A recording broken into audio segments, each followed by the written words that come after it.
अस्सलाम वालेकुम। उम्मीद है आप सब खैरियत से होंगे। तो जो आज टॉपिक हम लोग कवर करने वाले हैं वो है इंट्रोडक्शन ऑफ फ़िज़िक्स। फ़िज़िक्स क्या है, हम ये चीज़ डिस्कस करने वाले हैं। बेसिकली ये है कि दुनिया में हर चीज़ साइंस से रिलेट करती है। आज की दुनिया में हर चीज़ में साइंस कहीं ना कहीं अपना रोल प्ले कर रही है।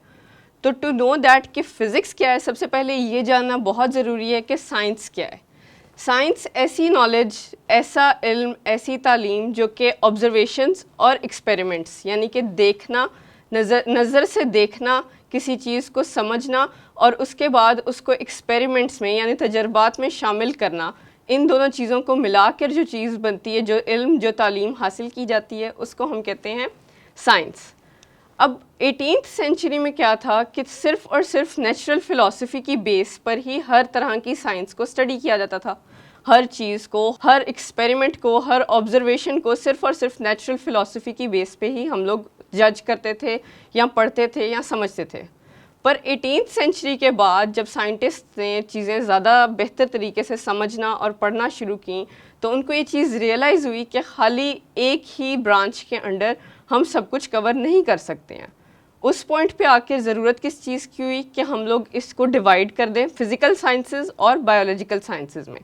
फ़िज़िकल साइंसेस ऐसी साइंसेस, ऐसी स्टडी जो कि एक्सपेरिमेंट और ऑब्जर्वेशन से मिलाकर किस चीज़ पे की जाए, नॉन लिविंग चीज़ों पर। और इसी तरह से बायोलॉजिकल साइंस ऐसी चीज़ें, ऐसी स्टडीज़ जो कि लिविंग थिंग्स यानी जो सांस लेती हैं, जानदार चीज़ों पर जब रिसर्च की जाए, जानदार चीज़ों के मुतालिक जब पढ़ा जाए, तो उसको हम कहते हैं बायोलॉजिकल साइंसेस या बायोलॉजिकल स्टडीज़। और किसी गैर जानदार, किसी ना सांस लेती हुई चीज़ को स्टडी करना, उसको समझना, उसके मुतालिक पढ़ना, उस पर ऑब्जर्वेशंस और एक्सपेरिमेंट्स करना कहलाता है फ़िज़िकल साइंसेस। एक ही चीज़ के अंडर हम सब कुछ कवर नहीं कर सकते हैं। तो उस चीज़ को, उस गैप को कोप करने के लिए साइंटिस्ट ने फर्दर फिज़िकल साइंसेस की 5 ब्रांचेस बना दी: फिज़िक्स, एस्ट्रोनॉमी, केमिस्ट्री, जियोलॉजी और मेट्रोलॉजी। अब फिज़िक्स में क्या होता है कि मैटर यानी कि कोई भी ऐसी चीज़ जो कि जगह कंज्यूम करे, अपना वेट रखती हो, ऐसी चीज़ों के मुतालिक स्टडी करना, उनके मुतालिक पढ़ना फ़िज़िक्स के अंडर आ गया। दूसरी चीज़ चली गई कि केमिकल्स, ऐसी कोई भी केमिकल चीज़, केमिकल से रिलेटेड चीज़ को पढ़ना आ गया केमिस्ट्री में। एस्ट्रोनॉमी, एस्ट्रोनॉमी की ब्रांच में हमारे इर्द गिर्द स्टार्स, प्लैनेट्स, गैलेक्सी के अंदर तमाम जो चीज़ें हैं, रॉक्स हैं, इन सब की स्टडीज़ को साइंटिस्ट ने एस्ट्रोनॉमी की ब्रांच के अंडर कर दिया। उसके बाद अगली ब्रांच आ जाती है जियोलॉजी। जियो का वर्ड बच्चों जहाँ पे भी आएगा, आप लोगों ने एक बात जहन में रखनी है कि जियो का मतलब है अर्थ। जहाँ पे भी जियो रिलेटेड कोई वर्ड यूज़ किया जाएगा फ़िज़िक्स में, वहाँ पे अर्थ रिलेटेड ही बात हो रही होगी। जियोलॉजी में बेसिकली आ जाता है कि अर्थ रिलेटेड, अर्थ से ताल्लुक़ रखने वाली हर चीज़, अर्थ के अंदर, अर्थ के बाहर क्या कुछ हो रहा है, किस तरह से निज़ाम चल रहा है, उन सारी स्टडीज़ को करने के लिए जियोलॉजी की ब्रांच आ गई। और लास्टली मेट्रोलॉजी की ब्रांच एटमॉस्फेयर, वेदर यानी कि हमारे इर्द गिर्द आबो हवा, मौसम, इन सब चीज़ों को स्टडी करने के लिए साइंटिस्ट ने मेट्रोलॉजी का एक सब्जेक्ट अलग कर दिया। अब आज के लेक्चर में हमारा फोकस है फ़िज़िक्स पे। तो फ़िज़िक्स अपने आप में क्या है? फ़िज़िक्स है मैटर, एनर्जी और इनकी इंट्रैक्शंस। मैटर कोई भी ऐसी चीज़ जो कि अपना वजूद रखती हो, वेट रखती हो, जो जगह ऑक्यूपाई करती हो। जैसे मैं यहाँ खड़ी हुई हूँ तो मैं ये एक मैटर हूँ। आप सब अपनी अपनी जगहों पर बैठ के ये देख रहे हैं, आप सब अपने आप में मैटर हैं। आपकी बुक्स, आपकी कॉपीज़, आपके पेन, सब चीज़ें मैटर कंज्यूम करती हैं, मैटर से मिलके बनती हैं। अब मैटर, उनमें लगने वाली एनर्जी, कि मैं अगर बोल रही हूँ तो मैं यहाँ पे अपनी एनर्जी लगा रही हूँ। आप अगर लिख रहे हो, काम कर रहे हो, समझ रहे हो, आप अपनी एनर्जी कंज्यूम कर रहे हो। तो मैटर और उसकी एनर्जी की आपस में इंट्रैक्शन, कि आपस में मिल के वो क्या रिजल्ट्स बनाती है। जैसे मैं मैटर हूँ, मेरी एनर्जी यहाँ लेक्चर तैयार करने में लग रही है, और उसके बाद इसकी इंट्रैक्शन से, इस तैयार शुदा लेक्चर की और मेरी मैटर की इंट्रैक्शन से आप लोगों तक जो लेक्चर पहुँच रहा है, दैट इज़ इंट्रैक्शन के फेज़ में आने वाली चीज़। तो कोई भी मैटर, एनर्जी और उसकी इंट्रैक्शंस को हम फिज़िक्स के अंडर पढ़ते हैं।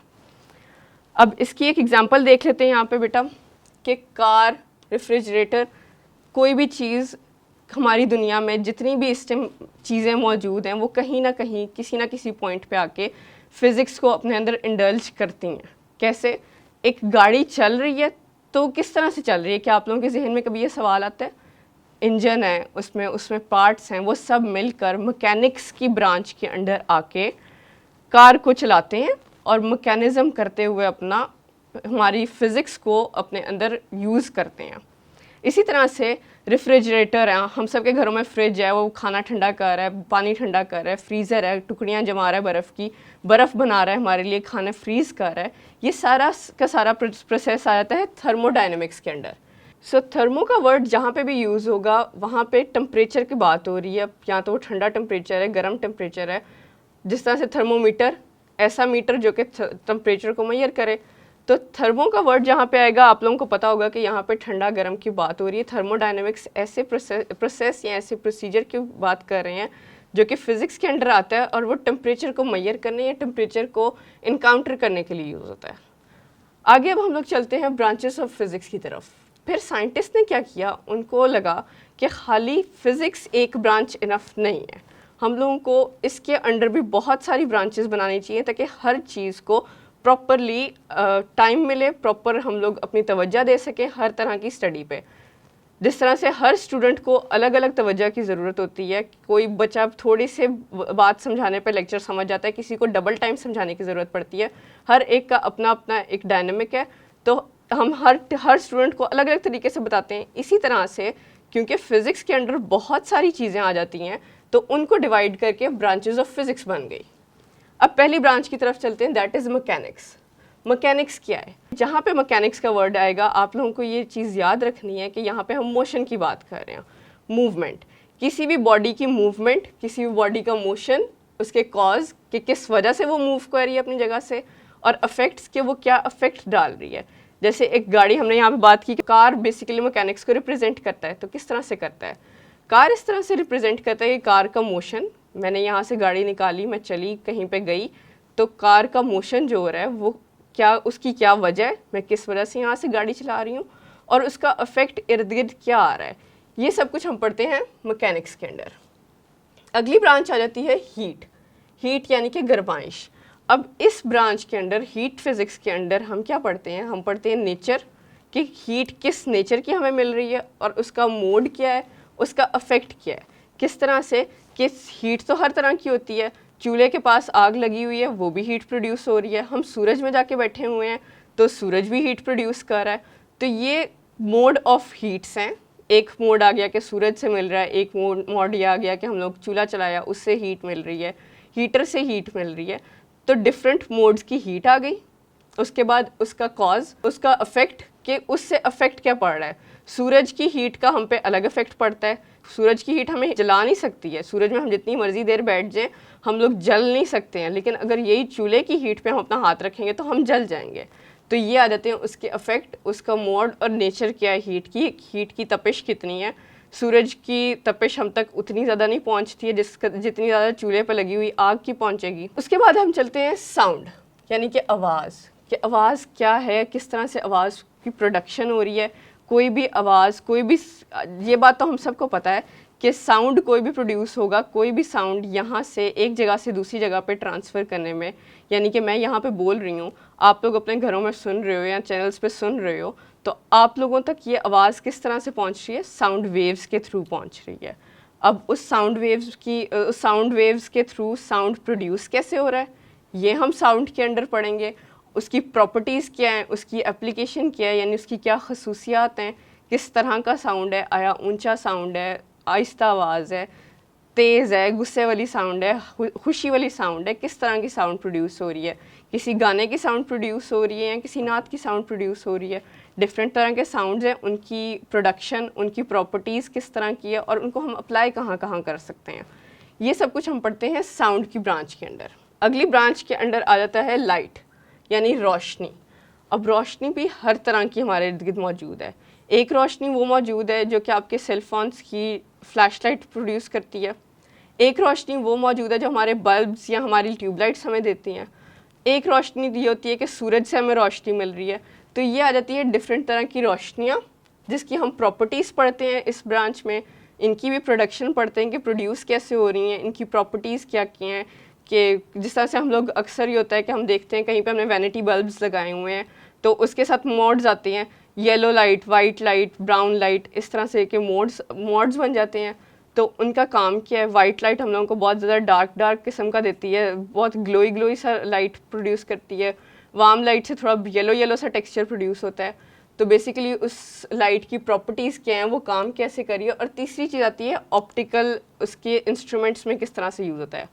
अब ऑप्टिक्स क्या होते हैं? ऑप्टिक्स होते हैं कुछ भी जो आंख से रिलेटेड हो, हमारी आंखों से रिलेटेड कोई भी चीज़। अब ऑप्टिकल इंस्ट्रूमेंट्स की जब बात की जाती है जो कि लाइट के अंडर हम लोग पढ़ते हैं, तो उस इंस्ट्रूमेंट्स में ये आते हैं कि किसी ने अपनी आंखों में परमानेंट लेंस लगवाए, कोई अपनी आंखें चेक करवाने के लिए गया कि मेरी नज़र वीक है, या किसी ने ग्लासेस यूज़ किए कि नज़र वीक है। इस तरह के तमाम इंस्ट्रूमेंट्स जो कि आपकी आंखों से रिलेटेड हों, वो ऑप्टिकल इंस्ट्रूमेंट्स के अंडर आते हैं, और वो भी हम लाइट की इसके अंडर पढ़ते हैं, ब्रांच के अंडर। अगली ब्रांच की तरफ चलते हैं, that is electricity and magnetism. Electricity बिजली, मैग्नेटिज्म मैग्नेट्स, ये दो चीज़ों के मुतालिक। इसमें हम क्या पढ़ेंगे? चार्जेस, कि किसी भी बॉडी के ऊपर क्या पॉजिटिव चार्ज है, क्या नेगेटिव चार्ज है, उसके अंदर मैग्नेटिज्म कितना है, खिंचाव कितना है, वो पॉजिटिव साइड के ऊपर कितना खिंचती है, नेगेटिव साइड के ऊपर कितना खिंचती है, उसके ऊपर चार्जेस क्या आते हैं। ये सारी चीज़ें हम इलेक्ट्रिसिटी और मैग्नेटिज्म के अंडर पढ़ते हैं।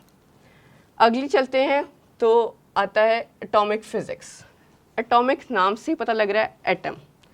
एटम के मुतालिक स्टडी, एटम का स्ट्रक्चर, उसकी प्रॉपर्टीज़, उसकी वर्किंग। एटम से मिलके हम जानते हैं कि दुनिया में हर चीज़ बहुत सारे एटम से मिलके बनती है। मेरी बॉडी है, बहुत हज़ारों करोड़ों एटम्स को मिलाकर मेरी बॉडी बनेगी। यहाँ पे ये पेन है, इसमें भी बहुत सारे हज़ारों करोड़ों एटम्स मिलके ये एक पेन बनाते हैं। दुनिया में हर चीज़ लिविंग नॉन लिविंग एटम्स से मिलके ही बनती है। तो उन एटम्स का स्ट्रक्चर और उनकी प्रॉपर्टीज़ क्या हैं, ये पढ़ना है हम लोगों ने एटॉमिक फ़िज़िक्स के अंदर। अगली ब्रांच है न्यूक्लियर फिज़िक्स। इसमें भी नाम से हम लोग देख सकते हैं कि न्यूक्लियर यानी न्यूक्लियस की बात हो रही है। न्यूक्लियस की स्टडी, जो कि हर सेल का सेंटर पॉइंट है, न्यूक्लियाई न्यूक्लियस, उसकी स्टडी, उसकी प्रॉपर्टीज़, वो कैसा बिहेव करता है डिफरेंट एनवायरनमेंट्स में, डिफरेंट बॉडीज़ में, किस तरह से डिफरेंट एटम्स के न्यूक्लियस बिहेव करते हैं, क्या क्या उनके काम होते हैं, उनकी प्रॉपर्टीज़ होती हैं। ये सब कुछ हम लोग पढ़ेंगे न्यूक्लियर फिज़िक्स में। अगली चीज़ आ जाती है प्लाज्मा फिज़िक्स। हम जानते हैं कि किसी भी मैटर की 3 स्टेट्स होती हैं, सॉलिड, लिक्विड, गैस। लेकिन जब इसको फर्दर पढ़ते हैं तो चौथी स्टेट आती है आयोनिक स्टेट। अब आयोनिक स्टेट में क्या है कि किसी भी बॉडी के ऊपर कोई भी उसका स्टेट हो, चाहे वो सॉलिड है, चाहे वो लिक्विड है, चाहे वो गैस है, उसके अंदर आयंस का क्या रोल है, पॉजिटिव आयंस, नेगेटिव आयंस।